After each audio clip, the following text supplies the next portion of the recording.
Thank you to the organizer for this and the opportunity to present.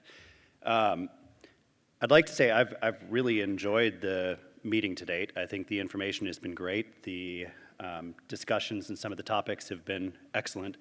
They dovetail into a little bit of what I want to talk about today, which is innovations and results, but focusing on that with a practicality for in-office. And so, Dr. Diane, as you were saying, how does this work for me?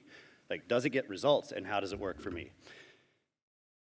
First place, just skincare and aesthetic practice, and many of you know this, but for the broader market as well. There was a New Beauty magazine, and it looked at what patients were looking for as they came into an office. And clearly, results, the services that you do is what they're coming in for. But 80% of surveyed patients, this was out of 3,000-ish surveyed patients, stated that they were likely or very likely to purchase skincare associated with their service. Now, 80% of that, if you think about what that means to your practice and what the numbers are, that's a huge number compared to what you're doing in skincare.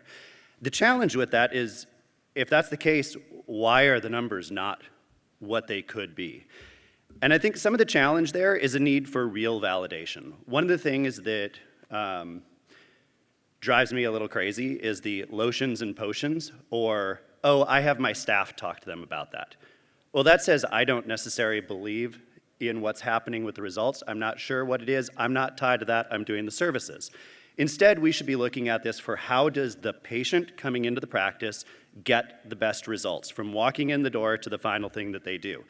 So I know all of you have seen this, like in vitro results that prove the efficacy of a product. No, they're interesting, but that doesn't prove it.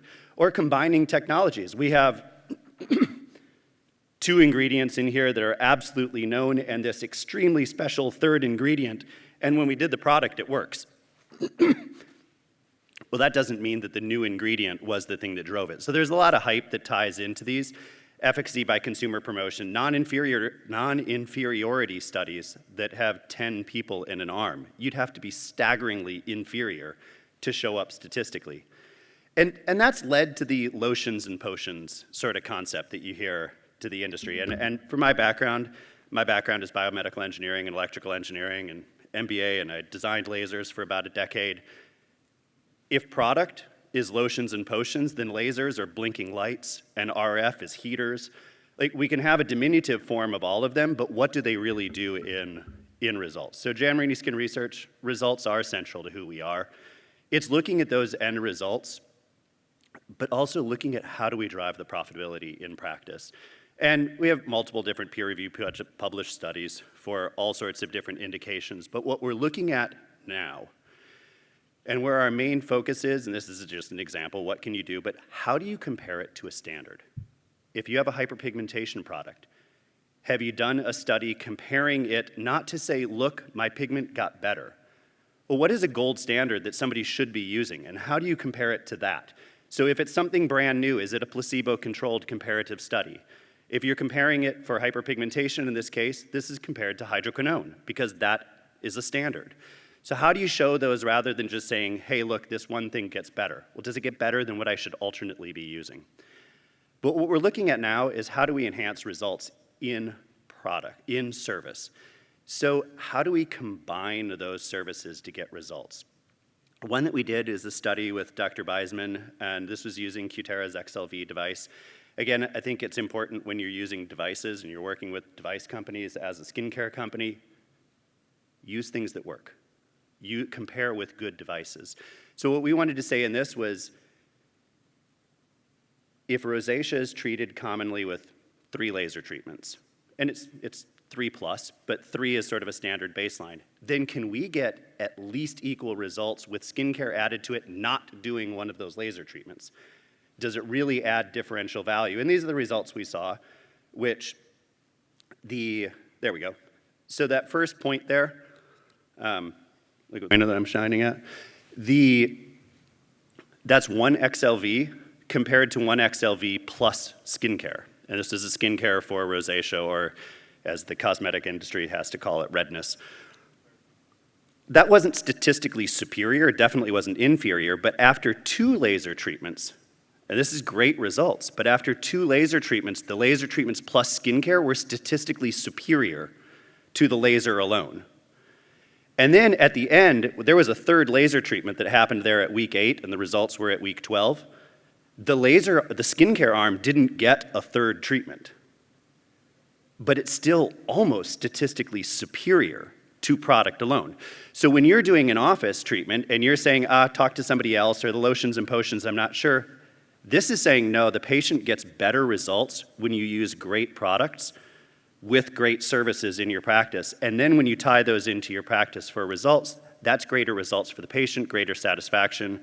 We have another one that is, these are preliminary results. Dr. Ibrahim is doing this with the BBL and skincare as well for hyperpigmentation and redness. Did the same comparison. Now in this study, at visit 2, the orange line is the BBL.